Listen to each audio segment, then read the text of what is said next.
Hello and welcome back to Paper Mario. Last time we were here, I left off right here. Now we're gonna be going up, and yeah, I was gonna record this yesterday, but I forgot. Also, this is being recorded in post because the first minute or so of the video has a mic issue. See you at the first battle, I guess.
Okay, the microphone didn't work, and then I deselected it and reselected it, and now it works. Anyways, please slap the ever-loving fuck out of him. Thank you.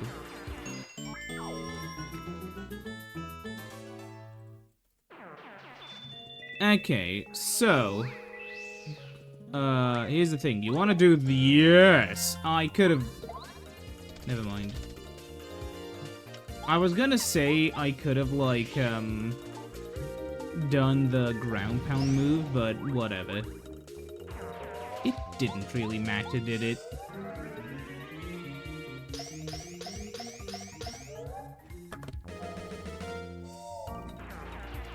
Okay.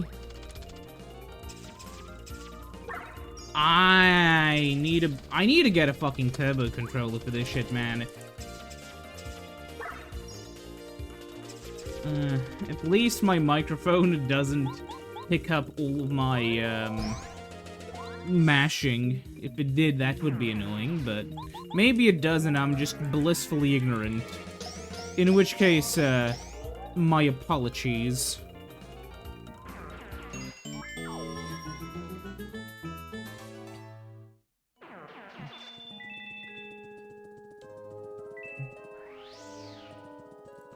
Cool. Ah, fuck. Oh, man. Ooh, a chest. A big blue key. You know, I was thinking, you know Shinji Mikami? The guy who, alongside, what's his name? Alongside Hideki Kamiya blocked me. But yeah, who alongside Hideki Kamiya, was responsible for the early Resident Evil games. I remember somebody alerted me to this. I was reading... So you know the Shinji Mikami quote about, bringing Resident Evil closer to its original vision? Shinji Mikami never said this. In the way a lot of people like to pretend he did. You know, a lot of people act like Shinji Mikami was like, oh, it's locked, you can't open it. People pretended like, Shinji Mikami was talking about that in regards to RE Remake and RE1. Where, the idea is that, oh yeah, Shinji Mikami made RE1, but it was limited, so he ended up bringing it up to the standard he wanted the game to originally be in with RE Remake. But then, I reread the developer quote, and he said that he wanted to... Yeah, look, that's just... You see how that's destroyed and this isn't? Ha. Interesting. What Shinji Mikami actually said was that he wanted the Resident Evil series to be brought closer to its original vision. So this would be like if Nintendo made This would be like if Nintendo made another like Mario 64 type game, you know, with those kinds of levels and such, and then said, yeah, we are trying to bring the 3D Mario series back to its original vision, right? And, ah, shit! Yikes, Mario's here! Well, we better beat him. Bastards. But yeah, you get me. My point is more that, like, in regards to the Marios, like, in regards to the Resident Evil stuff, because this is one big thing. The point of RE Remake is to be played alongside the original, right? Like, RE Remake is not a game that you should experience on its own without context of the remake. That's kind of true for all the remakes, but especially for RE1 Remake. I know, obviously, there are some things people will, you know, remember from the remake, like the Crimson Heads. Uh-oh. However, even so, the issue that you'll run into with, a lot of the RE games is that RE Remake is kind of built to fuck with fans of the original Resident Evil game. And you're gonna have to kind of deal with that, you know? No, the real Mario's so strong! I love the facial expression on Lady Bow. Yeah, well, where does that door lead us? I wonder. But yeah, as I was saying, the problem with... Ooh, a super shroom. Huh. Did I... Oh, I did. Okay, well...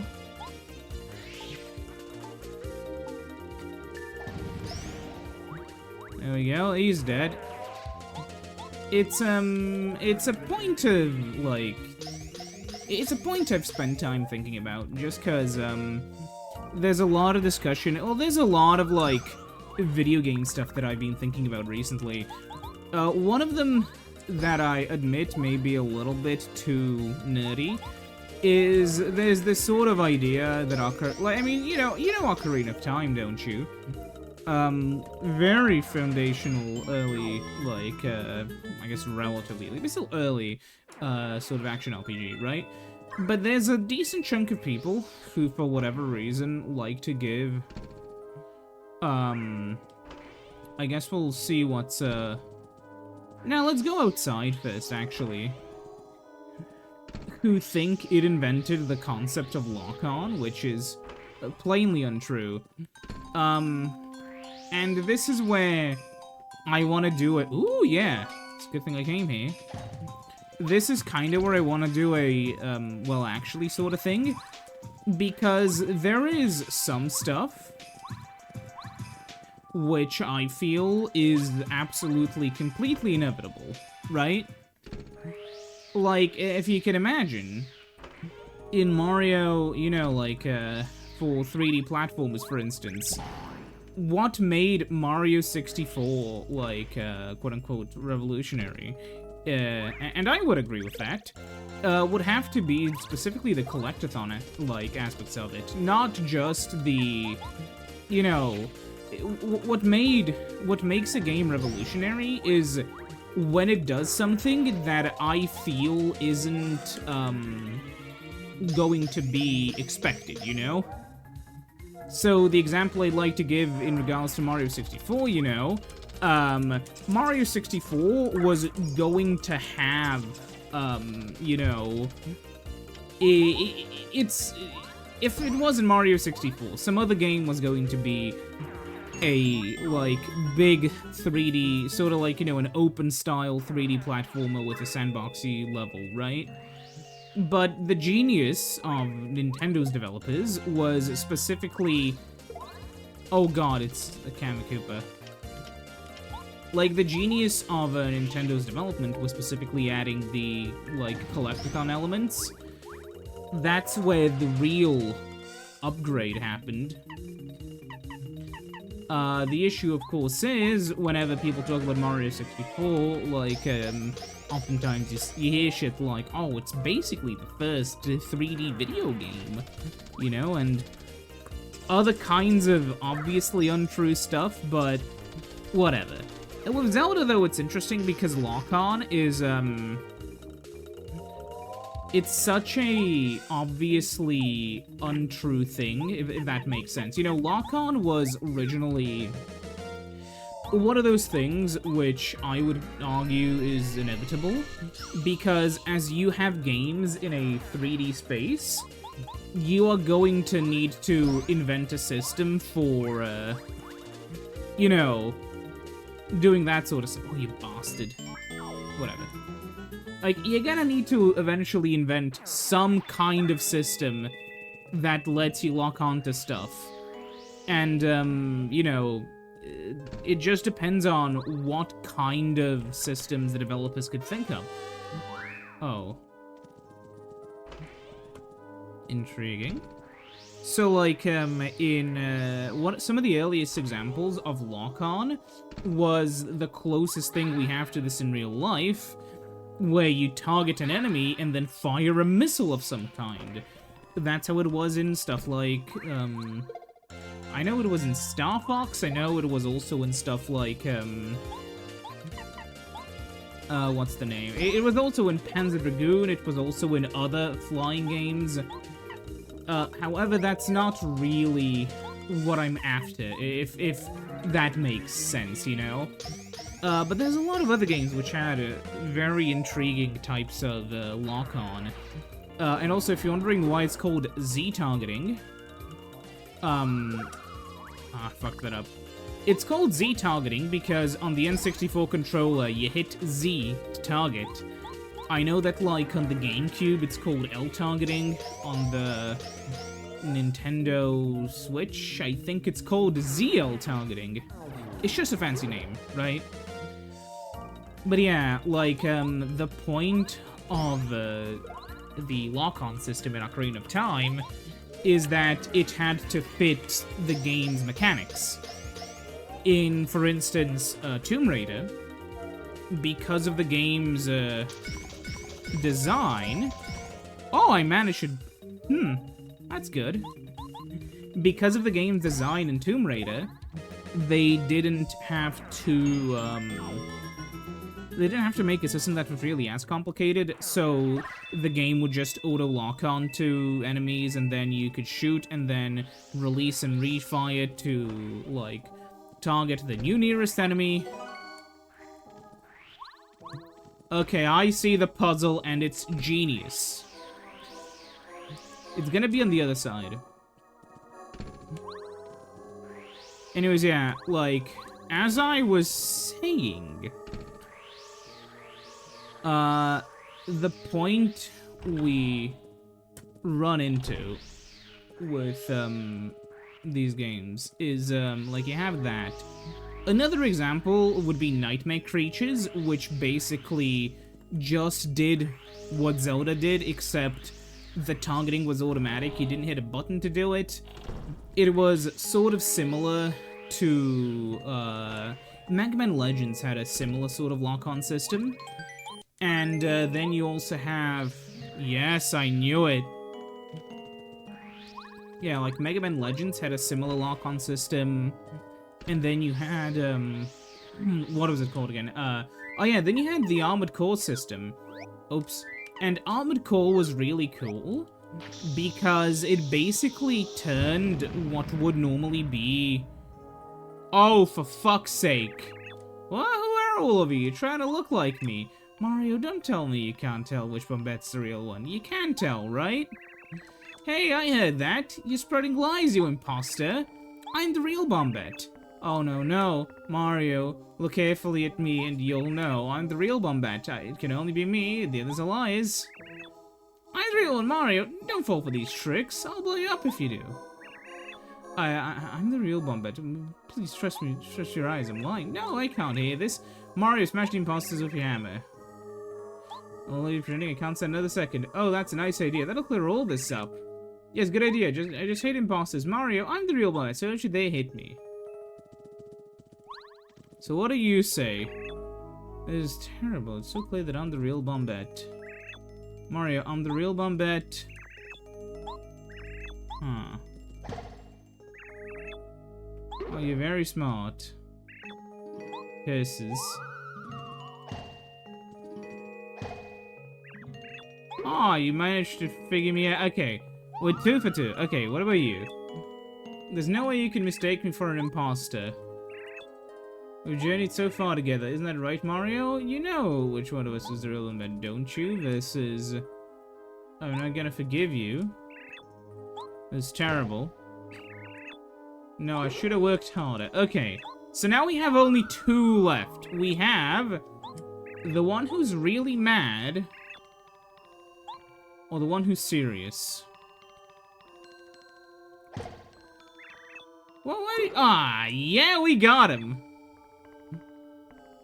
Ah, you found me. What is wrong with my disguise? If you didn't hit me with the hammer, I was going to bomb you the next time you napped. But you didn't. I'm so happy you knew I was the real Bombette. Well, that's good. And do we find the red key? We do. Yeah, this was a game of deduction. Maybe it was more like of a Russian roulette, but the same guy is turning the revolver. I don't know. Depends on how cynical you are. But yeah, as I was saying before that happened, Armored Core has an entirely, like, it basically turns lock-on into a game mechanic, where you can have different levels of lock-on, different types of lock-on. Like, some lock-on can work in a pretty wide radius, but it's really shallow. Other types of lock-on can work in a very narrow radius, but can work for quite far, so they're good if you're trying to track targets that are far away. It's a complicated system with a lot of depth to it. And, obviously, if there was gonna be one game developer who would turn the concept of locking onto an enemy with your weapons into a complicated and really deep game mechanic, it was probably gonna be FromSoft. But, yeah.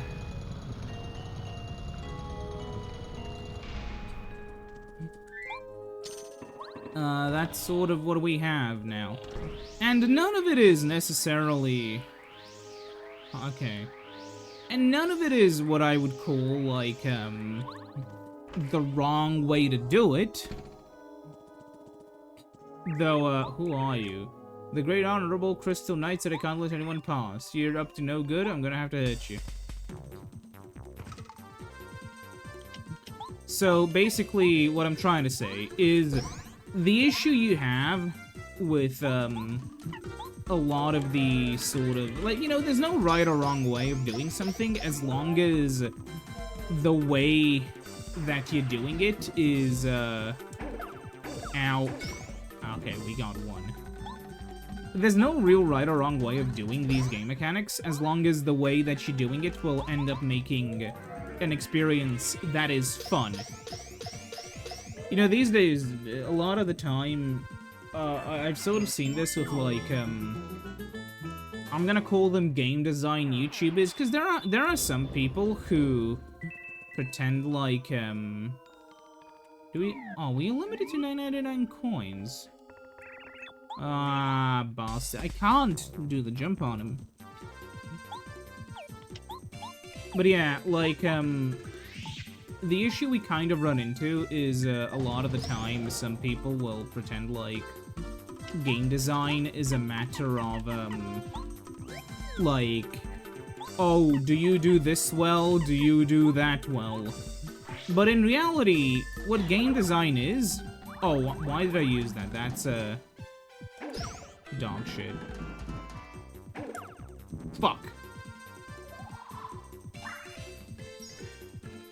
Oh, I hate you, Cooper. Fuck it, I'm gonna use another Power Quake. I don't care.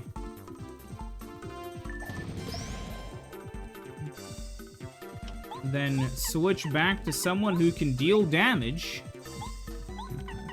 and kill the guy in the back.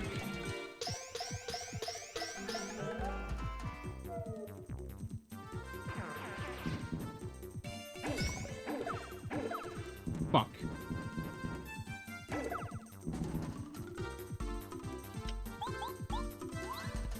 But yeah, I don't know, it really depends. At the end of the day, like, it's kind of like that, actually issue. I don't know. I feel like a decent chunk of the reasons for why I'm relatively, I wouldn't say harsh, but like, I'm a little bit at least harsh in regards to, hey, didn't you hear me? I'm not budging, you got that? I don't want to make you mad, so I'll teach you a lesson. Okay, buddy, okay. Oh, that's a lot of them. Sure. As I was saying, the issue we run into is, I feel like, at least my specific issue, is that, I feel like a lot of retro game discussions are very centralized on a very small amount of games, which, do deserve those discussions, but, fuck, I fucked up all the QTs, okay. Like, they do deserve the discussions that are being made about them. However, like, the way those discussions happen often really don't leave that much room for, like, a lot of other games, at least of how I've experienced it. So the issue we run into is you have, like, you know, you can talk about how good a game is, but, I'll get annoyed at you if you start talking about how, oh, this game, it literally changed what gaming was, you know, and then, you know, the things that changed what gaming was just a bunch of things that were, you know, already present in a bunch of other games. It's just annoying, you know, and I don't like it. It's annoying and I don't like it.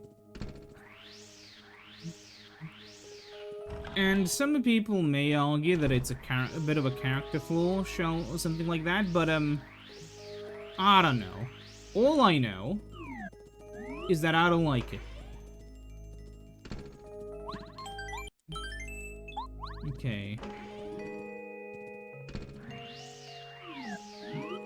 Well, our inventory is pretty empty, which I don't like. You know, for a boss battle, or whatever. I don't know how long this chapter lasts. You know, if only there was like a chapter percentage thingy.